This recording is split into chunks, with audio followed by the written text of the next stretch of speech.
Être proprio, c'est Bruno. Bonjour à toutes et bonjour à tous, bienvenue dans Proprio à tout prix. Aujourd'hui, une question brûlante au sens propre comme au sens figuré. Saviez-vous que 5% de logements sont considérés comme des passoires thermiques en France aujourd'hui? Depuis 2023, ces logements sont interdits à la location. Bonne nouvelle pour la planète, me direz-vous, mais pour les propriétaires modestes, les locataires en galère ou nos consultants en région, c'est un autre son de cloche parfois. Alors aujourd'hui, deux nouveaux invités exceptionnels dans cette émission. Nous aurons le vice-président de la région chargé de l'urbanisme Île-de-France qui sera avec nous dans la deuxième partie de cette émission. Et surtout, en fin d'émission, une légende du reggae sera avec nous dans l'invité du samedi, Alpha Blondy, mesdames, messieurs. Alors attention, réchauffez-vous, branchez vos neurones, on attaque.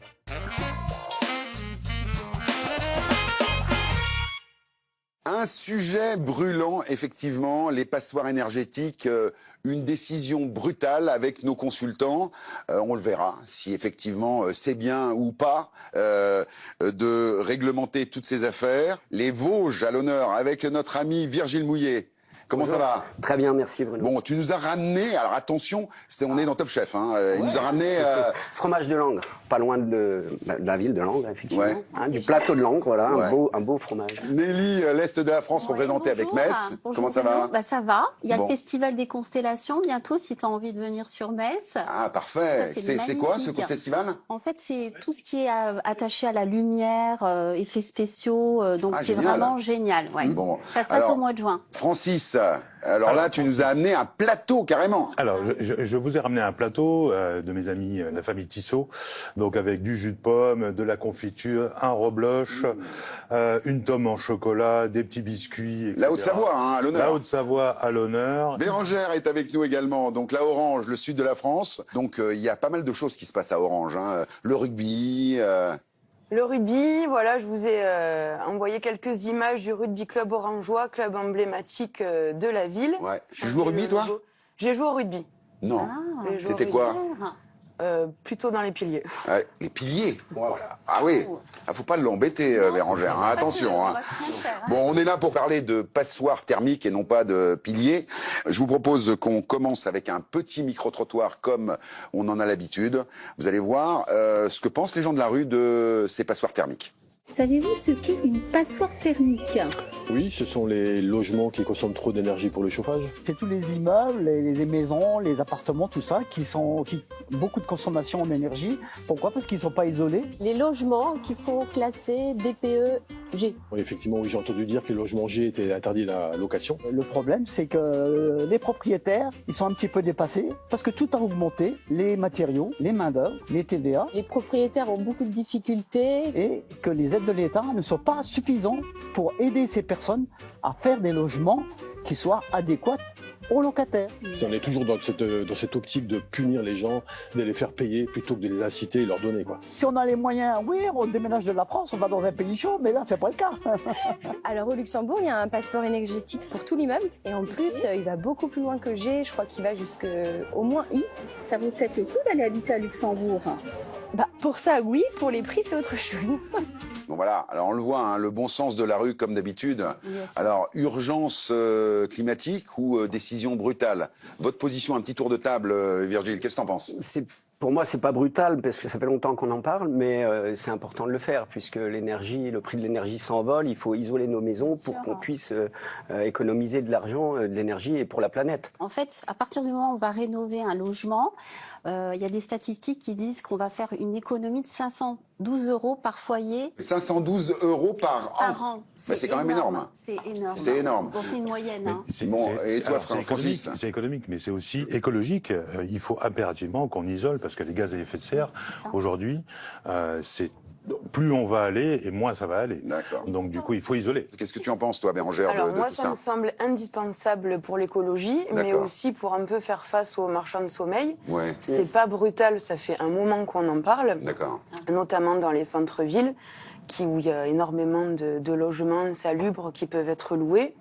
Et cette mesure permet un effet par ricochet, D'accord. c'est de permettre aux locataires d'avoir Bon, des on le logements. voit. plus Alors donc décents. là j'aime bien vos réactions. Nelly, tu as été rencontrer Oui. pragmatiquement une jeune femme Elle qui est Ouais. Exactement, elle est dans une impasse en fait, parce que cette personne veut se mettre avec son nouveau conjoint et louer son logement. On spoil pas, on regarde. On regarde.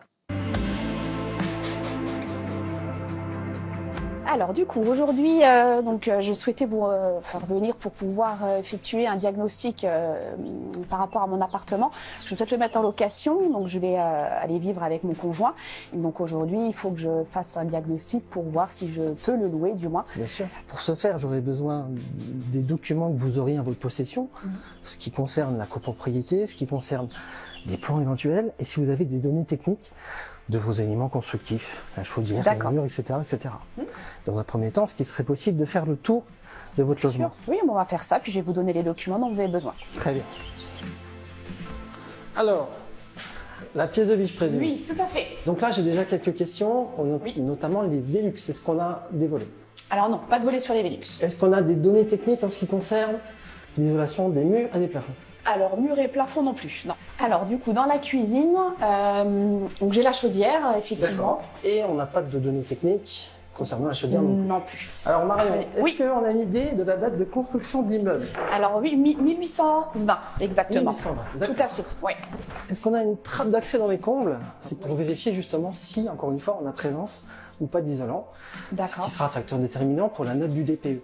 D'accord. Non, il n'y a pas d'accès du tout. Et est-ce que, quelque part, il y a un carnet d'entretien du bâtiment au niveau de la copropriété qui pourrait nous être utile pour pouvoir avoir toutes ces informations-là? Alors ça, je peux me renseigner, effectivement. Je vais demander à la copro s'ils peuvent le faire. D'accord. Alors, on va passer du coup à l'extérieur. Bah déjà, l'intérieur, c'est déjà vraiment très sympa. Ouais. Ah, puis un petit jardinet même. Ouais, un petit jardin. Ça, c'est votre façade? Oui, tout à fait. D'accord. Donc, on a affaire à un mur en moellon, non isolé. Pour le moment, j'ai toutes les informations nécessaires. On va pouvoir démarrer. Après, on se voit après pour échanger, pour voir où est-ce qu'on en est. Où est-ce qu'on en est? On fait ça? Très bien, on fait ça. Allez. Installez-vous. Merci. On fasse un petit peu le point du coup sur Alors, voilà qui fait. tout ce qu'on a vu. Allez-y. J'ai pas une très bonne nouvelle pour vous. Ah. Voilà.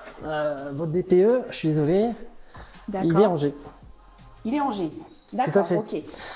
Ce qui veut dire que dans l'état actuel des choses, vous n'avez pas le droit de le louer. Ah, ça m'embête ça quand même. Je comprends. Donc mon appartement qui est quand même rénové, atypique, enfin je veux dire quand on le voit comme ça, on se rend peut-être pas compte de comment je vais faire du coup. Alors je vous fais confiance, hein, mais à ce moment-là, je vais peut-être faire un DPE avec une autre personne pour voir si on a le même résultat. Dans un premier temps, sachez que j'ai aucun intérêt à livrer un DPE qui n'est pas bon. J'ai quelques conseils donc à vous prodiguer, mais je pourrais faire que ça. D'accord, et qu'est-ce que vous auriez à me proposer du coup Le problème de votre logement, le problème que moi j'ai rencontré dans mon travail de technicien, c'est qu'on n'a pas de données techniques en ce qui concerne les isolants. Oui. Par conséquent, dans mon logiciel, j'ai noté isolation inconnue. Isolation inconnue, ça veut dire que globalement, il n'y a pas d'isolation. Parce que moi, mes factures sont quand même raisonnables. Aujourd'hui, voilà, j'ai une moyenne de 120 € environ par mois. Ce qu'il faut savoir, c'est qu'un DPE, c'est une image de votre bien, ce n'est pas du réel. Et en fait, c'est une étude qui est faite à partir des données techniques qui sont disponibles. Et c'est à vous à m'apporter la preuve que c'est isolé, c'est pas à moi. Il faudrait se renseigner pour voir si vous avez le droit de faire une isolation par l'extérieur. Et sinon, une isolation par l'intérieur, bon, en sachant maintenant que vous allez perdre quelques mètres carrés. Ah oui, non, je vais perdre des mètres carrés, le bien va perdre de sa valeur. Quand on veut rénover donc un appartement, on commence déjà par isoler l'enveloppe. Et la deuxième étape, c'est la mise en place de générateurs d'énergie performants, type pompe à chaleur, etc. Ok, très bien. Bah, écoutez, je vais voir de mon côté, puis je vais en faire part à mon agent immobilier. Très bien. Pour faire un petit point avec elle, du coup. Je suis désolé, je peux pas... Bon, bah écoutez. Ce diagnostiqueur, il est de bonne volonté, ok. Oui. Mais bon. Alors en fait, c'est vrai, quand tu vois l'appartement, il est sublime. Ouais. Tu te dis, mais comment c'est possible qu'il soit classé en G? Ouais. Donc en fait, ce qui s'est passé, les propriétaires n'ont pas voulu faire les investigations à la vente. Ça s'agissait en fait de percer tous les murs pour voir le type d'isolation. Ils n'avaient pas de facture à prouver. Ouais. Donc automatiquement, la classification a été erronée. Donc je sais pas, je suis classé G, quoi, en gros. Voilà, c'est exactement ça. Ils n'ont pas eu de preuves, ils n'ont pas le droit de démonter, les auditeurs, les diagnostiqueurs. Donc ils disent, vous ne savez pas ce qu'il y a dedans, dans les murs en tout cas, en laine de verre, en épaisseur. Si on dit non, on met ISO néant. Ouais. Donc ça pénalise le logement. Donc quel est le conseil qu'on peut donner à nos téléspectateurs? Donc ne faites pas spécialement confiance aux diagnostiqueurs. Gardez vos factures. Non, c'est des limites du Ils ont des super, les limites, voilà, ouais, c'est ça. Ils ont des super conseils, mais là, pour le coup, vu que la dame est déjà propriétaire et elle n'achète pas le bien, puisqu'il est déjà elle, elle peut se permettre Bien d'enlever sûr. son placo, voir ce qu'il y a derrière et justifier à son Exactement. diagnostiqueur qu'il y a bien tant de laine de verre. Ouais. Et là, la lettre va remonter, évidemment. Mais ceci dit, si tu veux vendre un appartement et vérifier vraiment ton isolation, tu fais faire un audit énergétique de ton appartement, ça te coûte 1000, 1200 euros. Ah oui, d'accord. Ah oui, ah bah oui, bah, le Francis, allez vas-y, 1500 euros. Oui, mais si et ça après, te fait gagner, 50 000 de travaux, allez si ça te vas-y. fait gagner 20 000 euros pour Oui, avoir une de lettre meilleure, bah oui, d'accord. il vaut mieux savoir ce qu'il y a comme isolation. Oui, alors c'est ça qu'on peut peut-être effectivement souligner, c'est que les lettres du diagnostic énergétique influent directement et de manière considérable, Bérangère, sur le prix. Alors, au niveau du prix de la vente, pour un bien qui fait à peu près 200 000 euros, on a un impact de 5 000 euros en plus ou en moins par lettre. Par lettre. Donc, si on est 5 à 000. C, on est à 200 000. Si on est en B, on gagne 5 000 euros. Même chose dans les Vosges? Approximativement, oui, c'est une moyenne nationale, mais ça dépend où on se situe. Ouais. Et alors, quand on passe de E à F, par exemple, est-ce que là, il y a un impact important ou c'est sur les lettres plus, qu'il y a un C'est vrai... la moyenne française qui est aujourd'hui, on a un audit obligatoire, même en E. Donc l'idée, c'est d'être A, B et C. Là, c'est très bien. Et toi, Bérangère, tu as été justement enquêtée avec le Mar de Café, le Mar de Bourgogne, Alors, moi, etc. On est d'accord. Je suis allée rencontrer le Mar, donc c'est mon accompagnateur Rénov'. C'est un dispositif qui est créé par l'État, donc tous les propriétaires peuvent bénéficier des conseils d'un accompagnateur Rénov', des conseils précieux. Alors là, pour faire les économies reportage énergétiques. sur le Mar et sur les artisans RGE par Bérangère Labbé. En quoi consiste ma prime Rénov'? Ma prime Rénov' est ni plus ni moins qu'un dispositif qui permet, mis en place par le gouvernement, et qui permet aux particuliers de gérer et de faciliter la rénovation de leurs biens, la rénovation énergétique de leurs biens. Néanmoins, il s'agit quand même d'un chemin qui est assez difficile, compliqué, très fastidieux, très administratif. Donc, il est très vivement conseillé de faire appel à un accompagnateur Rénov', qui est un professionnel du secteur, qui connaît les rouages et qui va accélérer le process. Quel est le rôle précis de mon accompagnateur Rénov'? C'est tout d'abord de partir d'un bien immobilier qui est considéré comme passoire thermique, donc classé par un DPE, E, F ou G, de réaliser un audit énergétique de ce bien et de trouver avec le propriétaire du bien, donc avec le maître de l'ouvrage, les solutions techniques et les solutions financières qui vont être en adéquation avec les nécessités de son bien. Donc, dans cette maison construite à la base dans les années 50, comme on peut le constater, zéro isolation sur des murs en béton. Donc, clairement, la première préconisation sera de traiter l'enveloppe via une isolation par l'extérieur pour ne pas tronquer la surface habitable à l'intérieur de ce logement. Ensuite, on traitera très certainement la ventilation, puisque les maisons des années 50 étaient prévues pour être ventilées par ouverture des fenêtres. Aujourd'hui, on a quand même des systèmes beaucoup plus performants, notamment avec des VMC, des ventilations mécaniques. Nous traiterons ensuite les systèmes, puisqu'on est sur une vieille chaudière gaz qui en plus est défaillante, donc on passera très certainement sur une pompe à chaleur eau. On traitera également les huisseries, les fenêtres et la porte d'entrée. On va gagner quelques points en passant sur du double vitrage qui apportera un confort à l'intérieur et une vraie plus-value pour la maison. Le particulier a le droit de choisir le professionnel de son choix? Absolument. Le particulier se doit de choisir le professionnel de son choix dès l'instant, comme on l'a vu, où le professionnel est RGE. Le Mar est un indépendant complètement qui n'a pas de lien avec les entreprises. Oui, c'est clairement le maître d'ouvrage qui fait la demande et qui prend attache avec les entreprises RGE pour la constitution de tous les dossiers, de tous les devis et ensuite le suivi de chantier, bien évidemment, avec les travaux. Quel est l'intérêt pour un professionnel du bâtiment d'être label RGE? Le label RGE nous permet d'avoir surtout un gage de qualité et de compétence dans tous ces domaines d'application liés à la rénovation énergétique. Donc on sera obligé d'enlever tout le lierre de la maison. Le changement de la pompe à chaleur du premier étage sera déporté. Voilà, toutes les façades sont propres pour pouvoir réaliser une isolation extérieure. On a prévu une isolation extérieure en fibre de bois, un petit peu plus écologique et qui permet une efficacité énergétique aussi bien que les autres matériaux, mais avec un déphasage beaucoup plus important. Un peu un parcours du combattant quand même, hein. Un peu un parcours du combattant, mais quand même, ça offre un vrai marché. Moi, j'ai maintenant de nombreux acquéreurs qui ciblent les passoires énergétiques pour justement faire appel au MAR et demander des aides MaPrimeRénov', parce que tout le monde y a droit, même les revenus supérieurs. Ouais. Et ça change, moi, mon marché actuel. Bon, ça change le marché, effectivement. Mais par contre, c'est long quand même à être débloqué. J'ai eu ce son de... C'est très très long. Très long, les gens sont obligés d'avancer. Bah, je le disais en intro, un dossier sur 3 de demande d'aide est refusé pour une erreur administrative. C'est pour ça que faire appel au MAR, ça évite aussi les bugs de procédure. Ouais. Bon, on en a un petit peu marre de tout ça. Virgile, les maisons classées F. Oui. Alors, petite enquête dans les Vosges avec une rénovation énergétique, ça donne quoi? En cours. En cours de rénovation. On regarde et on en parle tout de suite après. Avec plaisir. Bonjour David, merci d'être avec nous. Cette maison classée F, avec votre audit énergétique, pourriez-vous nous expliquer comment la rénovation va se passer pour les propriétaires? J'ai été donc contacté par le propriétaire de cette maison, qui était effectivement très mal classée, c'était considéré comme une passoire énergétique. Il m'a donc contacté pour l'aider à définir un petit peu le projet de travaux. Et pour ça, je suis venu réaliser un audit énergétique qui nous permet de proposer aux propriétaires des scénarios différents. Ça permet de faire des choix, de l'orienter dans ses choix. Nous sommes dans les combles actuellement. Comment avez-vous choisi ces matériaux ou ces épaisseurs d'isolant, par exemple? On a décidé d'isoler d'abord, en premier lieu, les combles. C'est souvent par les plafonds ou les toitures qu'on a le plus de déperdition thermique. C'est ce qui a permis de confirmer l'audit énergétique d'ailleurs.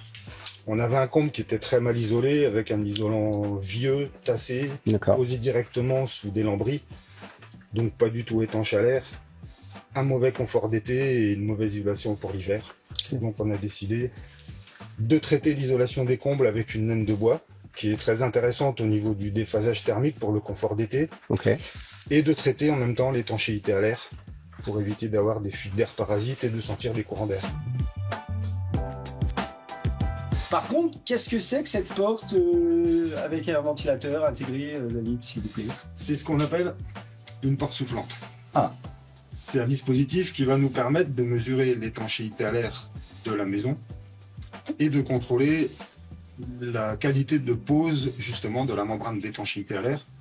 Très bien. Puisqu'elle se doit d'être complètement étanche, la pose doit être parfaite, on ne doit pas avoir de trous, de fuites, de choses comme ça. Ce ventilateur va nous permettre de mettre la maison en dépression et quand on sera dans le comble, on pourra vérifier qu'on sent de l'air rentrer nulle part, au droit des poutres, autour des Velux, tous les endroits un petit peu sensibles.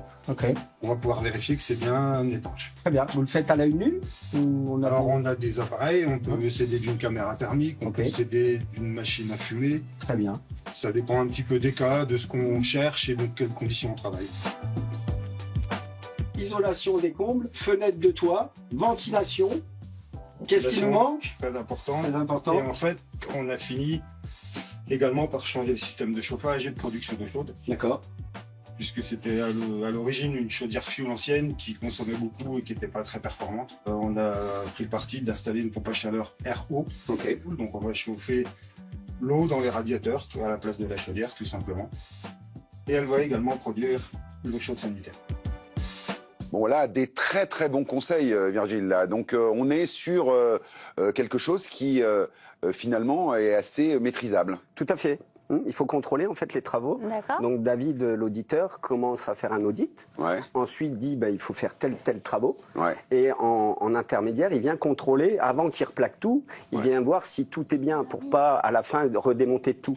Bon, Francis, on peut continuer avec toi parce que les délais s'allongent dans les rénovations énergétiques. Les délais s'allongent. Déjà, il faut un certain temps parce qu'il y a tellement de demandes de rénovation thermique. Combien de temps maintenant il faut compter pour une rénovation énergétique énergétique. Ah bah, il faut minimum 6 mois d'attente. C'est national, parce que le vote du budget de l'État n'a eu lieu que le 6 février. Donc du coup, les primes Rénov' de MaPrimeRénov' ont été retardées et repoussées. Francis, tu en parles très bien et en plus, tu as été enquêté en région. On regarde. Exactement. Il faut savoir qu'aujourd'hui, on a effectivement énormément de demandes sur de la rénovation. On est à 70% sur de la réno énergétique et 30% sur de la réno traditionnelle. Il est vrai que les subventions de l'État aussi poussent évidemment nos clients à rénover effectivement leur bien immobilier. Mais il est vrai aussi qu'aujourd'hui, l'évolution du coût des matériaux, de la matière première et les baisses de subventions ont fait que les clients réfléchissent quand même un petit peu plus à se lancer que l'année précédente. Mais on sent quand même que c'est pas évident aujourd'hui effectivement de répondre à toute cette demande. Ce qu'il faut savoir, c'est qu'aujourd'hui, faire venir une entreprise qui est labellisée RGE, première difficulté parce qu'aujourd'hui l'obtention du label est quand même très compliquée. Deuxième problématique, ça va être effectivement d'avoir ce devis parce que l'entreprise qui est labellisée elle déborde de travail, donc effectivement en termes de temps de réponse, ça va être assez long pour le client. Et troisième problématique après, c'est que ce soit tout calé aux normes qu'exige l'État et les délais de gestion sont souvent de au moins 2-3 mois. Donc le client va s'exposer à un délai général qui va être de 6 mois à plus. Aujourd'hui, on doit vraiment jongler avec les plannings pour réussir à contenter toute la demande qu'on a. Il y a, je pense, pas assez d'entreprises capables d'y répondre avec le label RGE. On vous le dit, c'est vraiment un minimum. Armez-vous de patience si vous demandez MaPrimeRénov'. Et pour être soit remboursé parce que le propriétaire qui a demandé les travaux de rénovation a engagé lui-même les fonds, ou alors il a demandé le tiers payant et là c'est l'artisan qui est bloqué. MaPrimeRénov', ça couvre combien de pourcentage des travaux en moyenne? Est-ce que vous pouvez donner un chiffre? Oui. Allons-y. Par exemple, pour ce qu'on a montré à la télévision, là, il y a eu 63 000 euros de travaux et il y a eu environ 20 000 euros d'aide. Parce que, bon, le foyer... Un tiers, 30%. Le couple gagne bien sa vie. Donc, quelqu'un qui ne gagne pas beaucoup, il peut être remboursé en totalité ou pas? Jusqu'à 90%. Mais ça ne va pas prendre en charge l'électricité, ni les salles de bain, ni le carrelage. Mais tu as aussi des compléments par les agglomérations, les communautés d'agglo, qui peuvent apporter aussi, ou les villes qui peuvent apporter un complément. Justement, nous recevrons en deuxième partie d'émission Jean-Philippe Dugouin-Clément, qui est le vice-président de la région Île-de-France. Mais donc c'est déjà la fin de cette partie. Vous avez été parfait comme d'habitude. Hein. Merci. Et merci Bruno. C'est le petit récap juste avant la deuxième partie. Depuis le 1er janvier 2025, les logements classés G au DPE sont interdits à la location. Cette mesure concerne environ 600 000 logements, soit 15,9% du parc locatif privé français. Les propriétaires doivent entreprendre des travaux de rénovation énergétique pour améliorer la performance de leurs biens, ce qui représente un investissement conséquent. Certains experts estiment que cette réforme, bien qu'indispensable, pourrait être trop rapide et difficile à mettre en œuvre pour de nombreux propriétaires.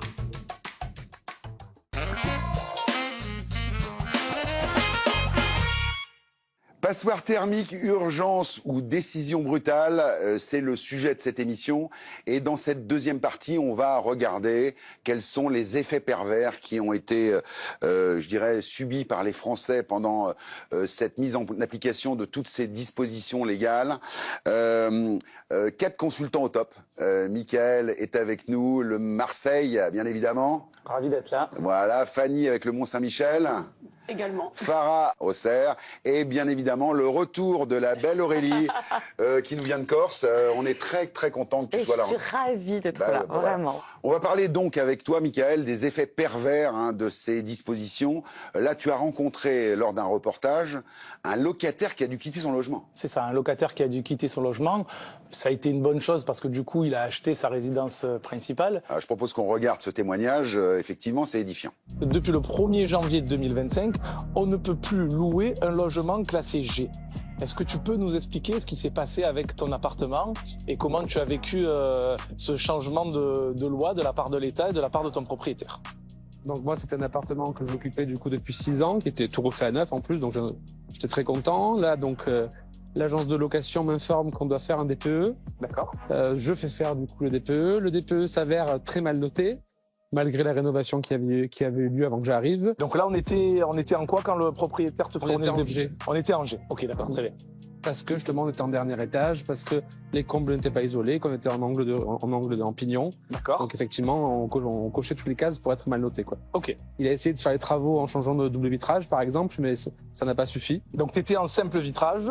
J'étais en simple simple vitrage. Et du coup, le propriétaire a quand même engendré des frais pour changer toutes les menuiseries en double vitrage. Du coup, juste après les travaux de reprise du double vitrage, on était toujours classé G. Il a questionné le diagnostiqueur pour savoir qu'est-ce qu'il fallait faire pour être mieux noté. Il fallait effectivement qu'il fasse l'isolation des combles, le doublage des murs. Donc on était sur des travaux quand même, installation aussi d'une clim. Ah oui, la clim. On était sur un budget quand même assez conséquent qui dépassait presque 10 000 €. D'accord. Du coup, malheureusement, il n'a pas eu le budget et il a dû malheureusement le mettre en vente. Ok. Et de là, tu étais prioritaire en tant que locataire, parce qu'il t'a donné un congé pour vente. Tout à fait. D'accord. J'ai un congé de 6 mois du coup. Ok. Ça m'a permis de me retourner. Moi, j'ai un peu réfléchi. Je voulais acheter, mais pas quelque chose d'aussi petit. Donc, je me suis donc retourné j'ai consulté ma banque, j'ai monté un peu mon projet financier. C'était un mal pour un bien parce que ça m'a permis d'acheter mon propre appartement à quelques rues qui était beaucoup plus grand. D'accord. Et aujourd'hui, qui est d'ailleurs propriétaire et je reste dans mon quartier et je suis propriétaire pour le même prix, j'ai plus grand avec le crédit. Mais c'est intéressant, merci beaucoup de ton retour d'expérience. Une bonne continuation pour la suite. Merci. Voilà, alors on le voit avec ce locataire, finalement l'histoire se termine bien. Mais il y a un défaut d'information inconsidérable. Défaut d'information. Encore une fois, la transition énergétique doit être ambitieuse, c'est une chose, mais le fait qu'elle soit punitive, c'est un vrai problème, surtout en France, où on manque de logements, parce que si je me trompe pas, on doit construire 500 000 logements en France chaque année. On en construit, selon les chiffres, 200 000. Et si en plus de ça, on est en manque de construction de logements, on doit avoir des logements vacants parce qu'ils sont classés en DPE, F ou G et qu'on ne peut plus les louer, c'est une vraie problématique sociétale et qu'il va falloir résoudre dans les prochaines années. Les filles, j'aimerais que vous réagissiez un peu au reportage de Mika. Qu'est-ce que vous en pensez de cette information quand même partielle qui met les gens un peu dans la panade? Elle est punitive en fait, cette nouvelle réglementation. C'est-à-dire qu'aujourd'hui, les locataires, ils n'ont plus du tout... ils n'arrivent plus à se loger. Ces logements qui vont être vacants, puisque soit le propriétaire décide de faire les travaux parce qu'il a les moyens de faire les travaux, soit il va le laisser vacant, soit il va donner, comme dans le cas de Michael, congé pour vente. Ouais. Ça va donner une rareté pour des loyers abordables. Parce que forcément, plus tu as une rareté, plus les loyers augmentent. Donc ça donne une précarité. Ouais. Alors, est-ce que c'est punitif ? Il y a deux choses. Ça donne des logements quand même beaucoup plus décents. Ouais. Puisqu'on va vers des logements qui vont être plus économes, qui vont être plus agréables, mais aussi un effort financier du propriétaire pour pouvoir arriver à ça. Et les petits propriétaires modestes, comment ils font? C'est ça le sujet en fait. Michael, toi qui... C'est la vraie problématique en fait, c'est que on uniformise la réglementation sans prendre en compte les moyens financiers des propriétaires bailleurs qui sont complètement différents dans les villes en fonction des rénovations aussi et du coût de la rénovation pour augmenter la note de son DPE. Et c'est un petit peu dommageable parce qu'aujourd'hui, on regarde qu'une chose dans un diagnostic immobilier, le DPE et la superficie carrée, et on regarde quasiment plus les diagnostics, par exemple, électriques, qui, eux, ont un coût aussi important. Et donc, qu'est-ce qu'on peut donner comme conseil aux propriétaires qui se retrouvent dans ce cas-là? 3 conseils. Un conseil de Mika, pour commencer. Le premier conseil, si vous avez la possibilité, mettez une climatisation dans votre logement. À moindre coût, vous allez pouvoir augmenter la note de votre DPE. Comment? Combien une clim?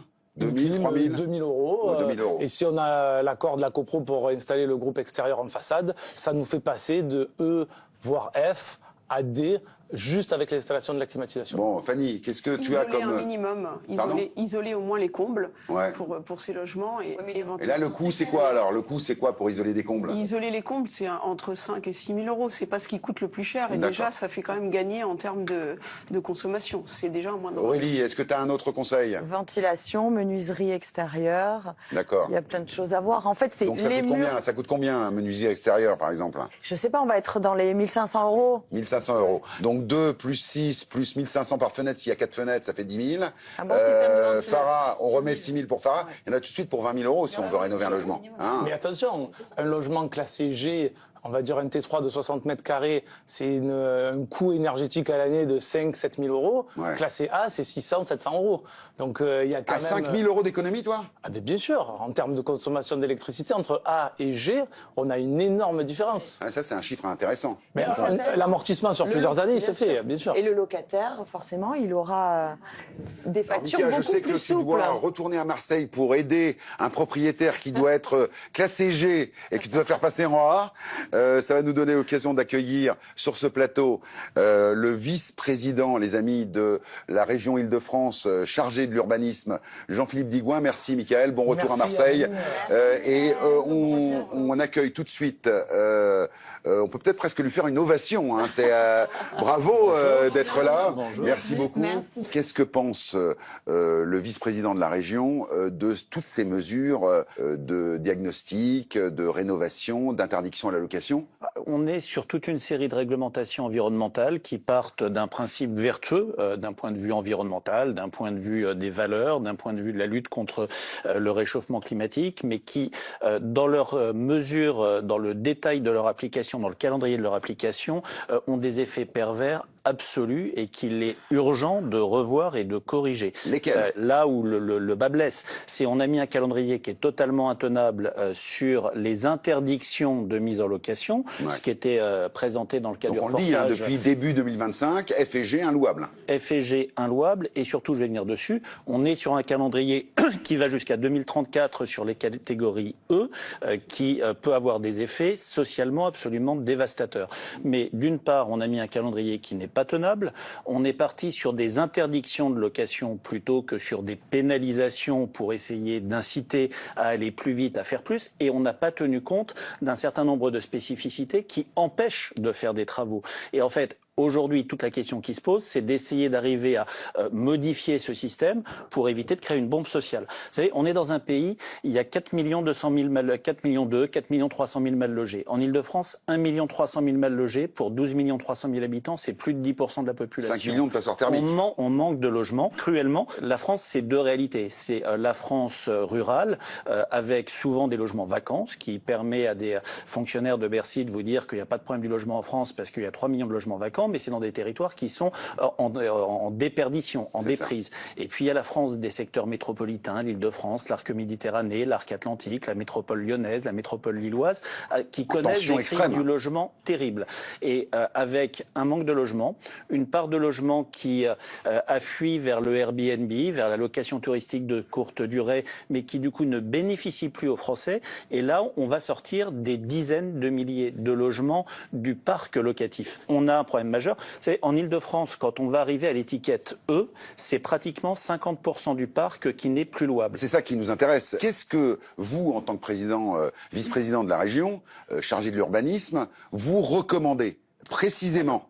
Nous, ce qu'on recommande, c'est de revoir ce calendrier, de revoir les normes et de sans renoncer à l'objectif. Encore une fois, l'objectif est vertueux. On décale de combien de temps? Qu'est-ce qu'on fait? Il faut le décaler, il faut tenir compte de la réalité. C'est quand même ce qu'est en train de faire pour la première fois la ministre du Logement qui a été nommée il y a quelques mois. Il y a eu une proposition de loi prise à son initiative, déposée à son initiative et adoptée au Sénat qui part pour la navette parlementaire, qui vient assouplir les choses en permettant de conserver la mise en location sur quand il y a une impossibilité matérielle de faire. Par exemple, quand il n'y a pas d'accord sur une copropriété. Parce que quand on est sur une copropriété, il faut encore qu'il y ait un accord de tout le monde. Qu'est-ce que la région peut faire? Comment elle peut influer sur cette politique? Dans le cadre de la région, on va surtout intervenir sur deux sujets.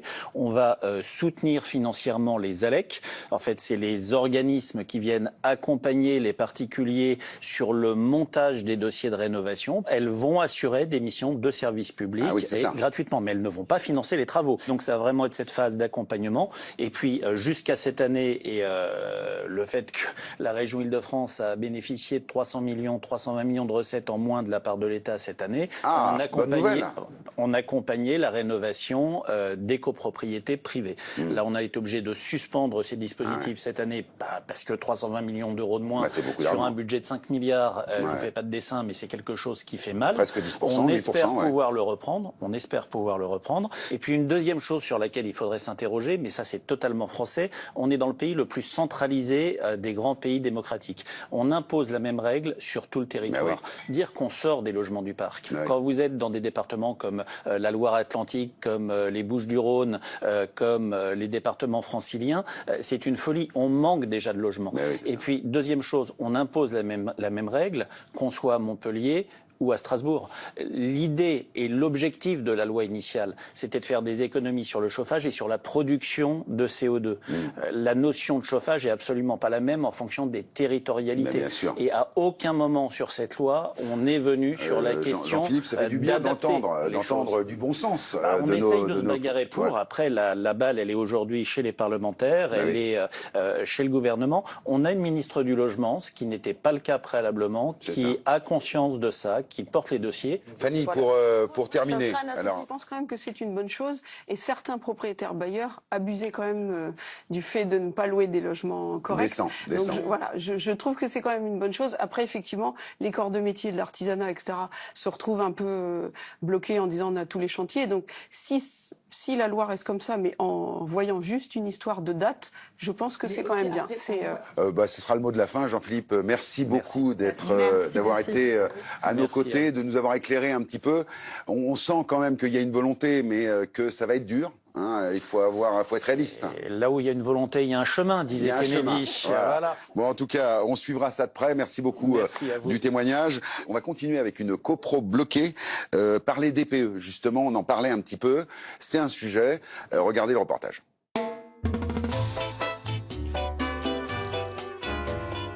Alors, il y a eu une nouvelle réforme sur le DPE, notamment avec des appartements qui sont sur un DPEG en copropriété. Est-ce que c'est nécessairement indécent et insalubre? Alors, au sens de la loi, oui, un DPEG est indécent. Parfois, c'est simplement qu'il s'agit d'un ancien immeuble, un vieil immeuble avec une façade qui ne fait plus tout à fait son job d'isolation.